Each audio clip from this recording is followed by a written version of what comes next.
لیکن اگر کوئی شخص سنت مؤکدہ کو ناحق سمجھ کر چھوڑ دیتا ہے کہ سنت کیا چیز ہے، کس نے پڑھا ہے، ہم نہیں پڑھتے، اگر اس طرح السلام علیکم ورحمۃ اللہ، کیا صرف فرض نماز پڑھنے سے نماز ہو جاتی ہے؟ سنتوں کے چھوڑنے سے آدمی گناہگار ہوتا ہے یا نہیں؟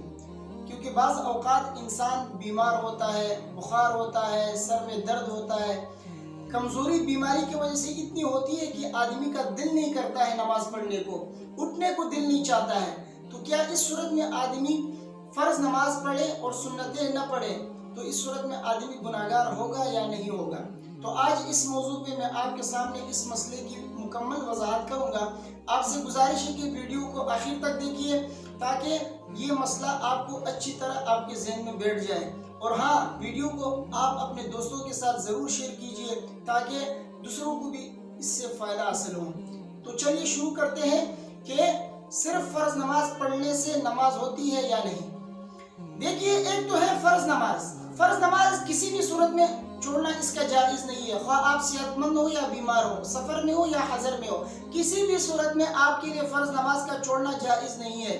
علماء لکھتے ہیں کہ اگر آپ کھڑے ہو کے نہیں پڑھ سکتے ہو تو بیٹھ کر پڑھیں، بیٹھ کر نہیں پڑھ سکتے ہو تو لیٹ کر پڑھیں، اگر لیٹ کر بھی نہیں پڑھ سکتے تو اشارے سے نماز پڑھیں، لیکن آپ کے لیے پڑھنا ضروری ہے۔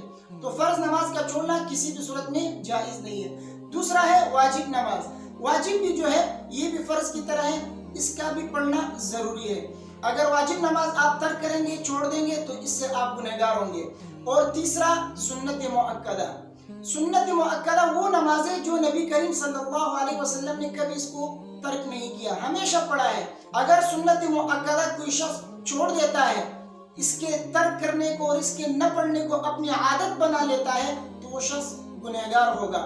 لیکن اگر کبھی کبھار کسی عذر کی بنا پر، کسی عذر کی وجہ سے، مثلا سفر میں ہے، وقت نہیں مل رہا ہے سنت پڑھنے کے لیے، یا اسی طرح وقت کی تنگی ہے، یا بیماری اتنی بڑھ گئی ہے کہ کمزوری زیادہ ہو گئی جس کی وجہ سے وہ سنتیں پڑھنے کے قابل نہیں ہے، تو اس صورت میں بھی وہ چھوڑ سکتا ہے۔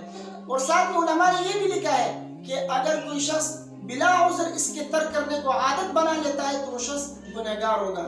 اور ہاں، ایک مسئلہ بھی یہ ذہن میں بٹھا لیں، سنت مؤکدہ کو کوئی شخص حق سمجھ کر چھوڑ دیتا ہے تو وہ تو صرف گناہگار ہوتا ہے، لیکن اگر کوئی شخص سنت مؤکدہ کو ناحق سمجھ کر چھوڑ دیتا ہے کہ سنت کیا چیز ہے، کس نے پڑھا ہے، ہم نہیں پڑھتے، اگر اس طرح اس کی اہانت کرتا ہے اور چھوڑ دیتا ہے تو علماء نے لکھا ہے کہ وہ کافر ہو جاتا ہے۔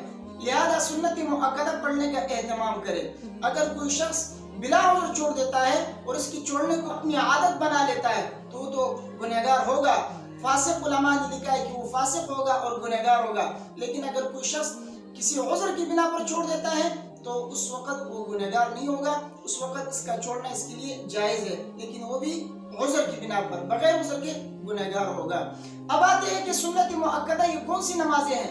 دیکھیے، سنت مؤکدہ فجر کی نماز سے پہلے جو 2 رکعتیں ہم سنت پڑھتے ہیں وہ سنت مؤکدہ ہے۔ اسی طرح ظہر کی 4 رکعت فرض سے پہلے جو 4 رکعت سنتیں پڑھتے ہیں وہ سنت مؤکدہ ہے۔ اسی طرح ظہر کی فرض نماز کے بعد جو 2 رکعت سنت پڑھی جاتی ہے وہ سنت مؤکدہ ہے۔ اور اسی طرح مغرب کی فرض نماز کے بعد جو 2 رکعت سنت پڑھی جاتی ہے وہ سنت مؤکدہ ہے۔ اور اسی طرح عشاء کے 4 رکعت فرض نماز کے بعد جو 2 رکعت سنت پڑھی جاتی ہے وہ سنت مؤکدہ ہے۔ لہٰذا ان نمازوں کے پڑھنے کا اہتمام کریں، بغیر عذر کے، بغیر کسی مجبوری کے ان نمازوں کا چھوڑنا اور اس کے چھوڑنے کو اپنی عادت بنا لینا کہ یہ سنت کس نے پڑھا ہے، اس سے انسان گنہگار ہو جاتا ہے اور بعض اوقات انسان کفر تک پہنچ جاتا ہے۔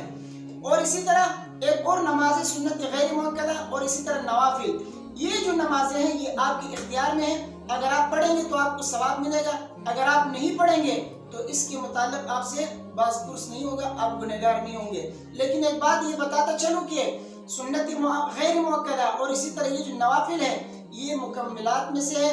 یہ آپ کی جو فرض نمازیں ہیں ان نمازوں میں اگر کوئی کوتاہی انسان سے ہو جاتی ہے تو اس صورت میں یہ ان کوتاہیوں کو دور کر دیتا ہے۔ تو اس لیے کوشش کریں کہ سنت غیر مؤکدہ ہو یا نوافل ہو، کوئی بھی نماز ہو، ان نمازوں کے پڑھنے کا آپ اہتمام کریں۔